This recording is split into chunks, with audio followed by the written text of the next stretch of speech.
What's up, Pirates? Wraith here with Awaken TCG, and today we're going to be going over some more numbers for OP07 out in the East. So there's been a lot of flagships. This graphic here in particular, shout out OP Hirata on Twitter. He always has these amazing graphics for us. So this one in particular is all the culminations of all the flagships up until this last weekend. So I think it is, if I'm not mistaken, yeah. So May 3rd. So everything before May 3rd. We have here. This is the grand total. It looks like we have a big three: Law, Anel, and Moria, and then obviously Lucci and Moria, kind of interchangeable, very similar decks. Slightly different play styles, but mono black, 5 life. You have the usage of Moria, makes these leaders incredible, right? So, you know, Rob Lucci, not one of the main leaders that I suspected to be up here. But it is good, right? It's like a new black leader that's not Moria. Obviously, Sokka's banned finally. But we have 127 RP laws, which is pretty insane. Anel at 96, so just under that, about 30. And then we have 89 Morias, 70 Luccis, kind of in like our big three area. Then into tier 2, I would say we have Luffy, Bonnie, kind of the two that stand out, and then obviously we have Yamato and Boa down there with 16 and 12, Prone at 11, Nami with 10, and then a bunch of random leaders that can get lucky and win a flagship, as it is only usually 5 rounds. So it's never impossible as far as flagship goes. Regionals, when it comes to 9 rounds, 10 rounds, some of these four win leaders, 3 win leaders, it's probably closer to impossible to get a win with, just because you have to go through so many rounds and through so many meta decks, and odds are you can probably skip out on seeing a certain matchup that you don't like in a flagship that's 5 rounds versus doubling the amount of rounds, doubling the amount of great players you're going to see, doubling the amount of matchups you're going to see. Makes it really, really hard. So we have our clear tier 1 and tier 2 set in stone. I think this shows that there's still a lot of variety. 12 boas is not none to laugh at. That's that's a couple a week, right? So it's definitely not bad. Great decks. Yeah, I didn't expect Yamato at 16, which is pretty crazy. The deck just gets destroyed by RP Law, especially you just run Shariah, right? And then you kind of have to tech for RP Law, maybe reject the Shariah, rest it, swing at it with other units. I don't know how the matchup goes entirely, but I know RP Law wins it for sure, especially right now in EBO1. But let's go on to the next graphics. So this is what we had up until this weekend. And now moving forward, this was May 3rd. So we have 10 Laws, we have 8 Luccis, 6 Luffys, 5 Anel, 5 Bonnie, 5 random decks, and then we have these lower end ones. So kind of following that pattern still. RP Law is still the standout until someone can crack the code on how to efficiently beat this deck. It's probably going to be the most played, the most win, the leader with the most wins in flagships. Let's go ahead and move on to May 4th. So again, we're still seeing that trend with RP Law at the top, Moria and Nell falling right behind, and then Luffy, Lucci, Bonnie, kind of in that tier 2 area. So let's move on to May 5th. So again, now this is a little bit of a different story. We have a lot of Luffys here winning, and not as many Morias and Luccis, so maybe just like an off day. But we still have our RP Laws, our Anels. I think consistent wise, I think RP Law and Anel are probably the two most consistently winning decks as far as flagships go in the East. So if you're looking to play a deck for OP07 and you're like, thinking of what tier 1 deck you want to do, if you don't want to play black, right, which is Lucci, Luffy, or Moria, it's going to be RP Law or Anel. I think those are your only 2 options. You can run Bonnie, but if you're going for maximum like consistency and output, you want to go RP Law or Anel, in my personal opinion. That is the 2 decks I am probably going to test and debate on what to play for OP07 exactly. But yeah, here for May 5th, we have the Luffy just going crazy, right? Cinco de Mayo.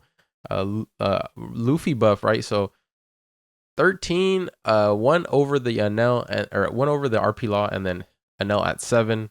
So again, great numbers. We're still following this pattern.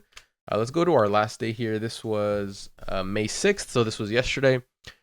Back to normal. We have 15 RP Laws. The uh, probably the number one deck in my opinion, most consistent. Definitely has the most flagship wins by a lot. And then we have Lucci and Luffy at 10, and then Anel right behind at 7. So some of these weeks, Anel is definitely doing great work. Sometimes when it has a bad week, it falls down into the fourth, fifth most win category. But we still have that Bonnie, right? So this Bonnie is still sticking in that strong tier 2 area. Moria is still doing its work. But I think we can, definitely say that RP Law is at the top. Anel is number 2.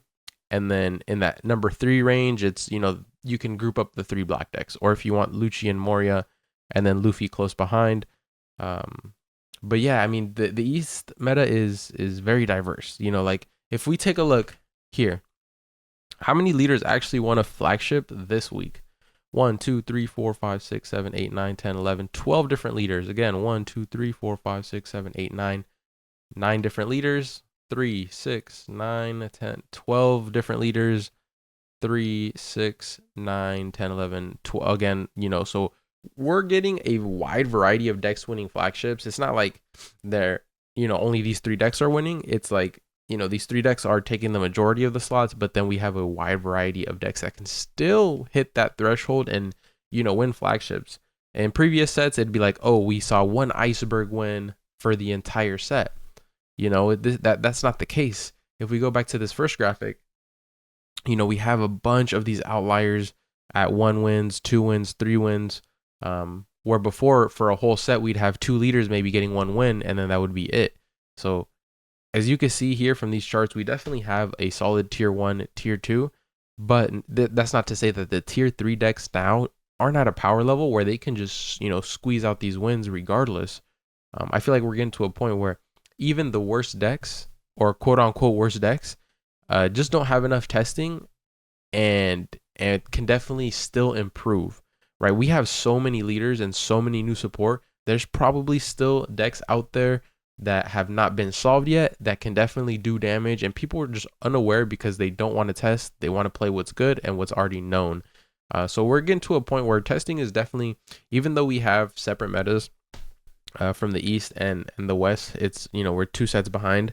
We can still try to test more and figure, a deck list out that, they haven't previously before. So that's why I really appreciate when people don't play the tier 1 decks and definitely test out different decks. And I mean, it comes down to learning how to deck build first, and then you can effectively test other decks and create great lists. But, there's always room for improvement, even at the top, right? Even at the tier 1 decks, there's always room for improvement. It all comes down to just putting in that work. So I'm glad to see that some of these other leaders that are less represented are starting to get a lot of more flagship wins, like Perona, for instance.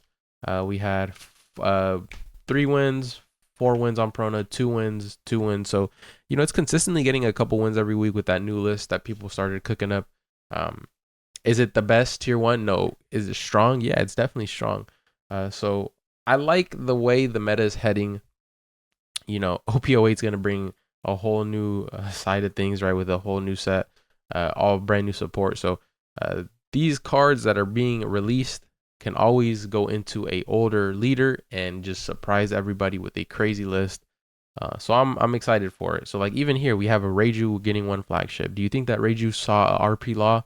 Probably not, but it's still 1, right? So it's like it's still got to win. You can't just not take an account that it actually won a flagship. So that is where we're at so far for the East meta.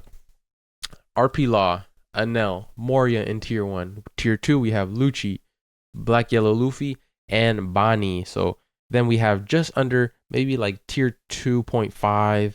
We have Boa and Yamato and Perona, in my opinion. And then from there on out, it's probably tier 3 decks and below. But that's not to say they can't take tournaments, right? So like we're definitely seeing a lot of leaders take flagships, and it's definitely refreshing. So at this point, from OP07 on, play a leader that you like, play a leader that you can probably cook with, because you never know. So I appreciate you guys watching.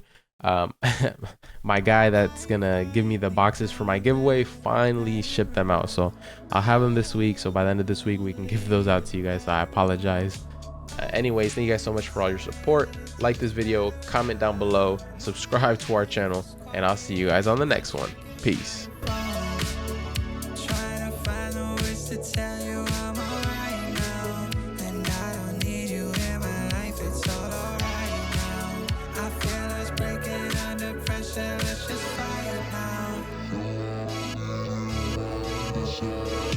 I don't wanna lose my faith, find a better man, I won't lose my place.